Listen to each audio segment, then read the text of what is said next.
Hi guys, Belinda here, owner and operator of Busy Bee Supervised Visits. I'm laughing because I just recorded myself and, well, I didn't. I thought I recorded myself, but I didn't. Anyway, I'm putting this in there just because I am human and I do make mistakes. So I just wanted to keep it real with you guys. Anyway, I want to talk to you about why, at least a reason why you should hire a professional provider over going with a non-professional provider. A professional provider like myself is able to, it kind of adds an extra layer of protection for all parties. It holds all parties accountable. The specific example I want to go over with you today is scheduled visitations. So for example, let's say in the court order, there is not a specified day and time of when the non-custodial parent gets to visit with their child. If that's the case, the non-custodial parent gets to choose the day and the time in which he or she visits with their child. It doesn't have to be the same day all the time. It doesn't have to be the same time all the time. It's just whatever is going to work for them. Of course, it makes it easier if they are willing to work with the custodial parent's schedule as well. But let's say that, so the non-custodial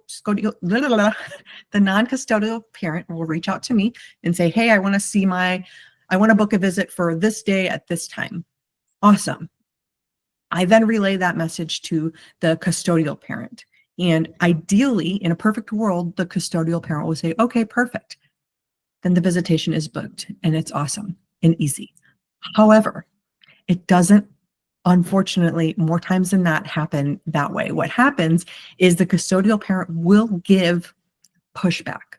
They'll come up with reasons why, or excuses. I mean, maybe they're legitimate reasons, but maybe they're excuses. I don't know, of why they're unable to make that time, that day and time.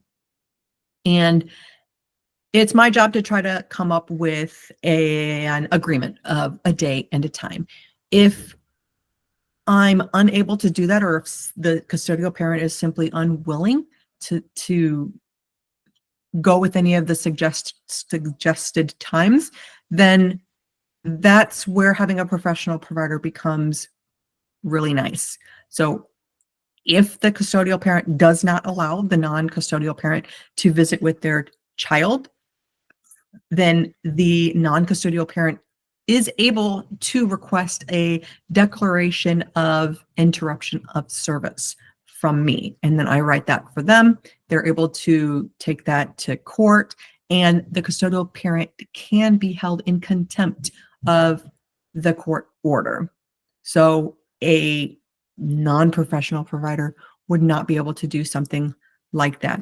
So kind of extra layer of protection, holding all parties accountable. Visitation is a priority. So the custodial parent needs to find a way to get their child to that visit. Of course, there's other like circumstances where maybe there's a doctor's appointment that was booked at that point. Then of course I'm going to try to figure out what's another day, what's another time. But if they're still just unwilling to budge, then the non-custodial parent can request that declaration. So that's just one reason why you should go with a professional provider over a non-professional provider.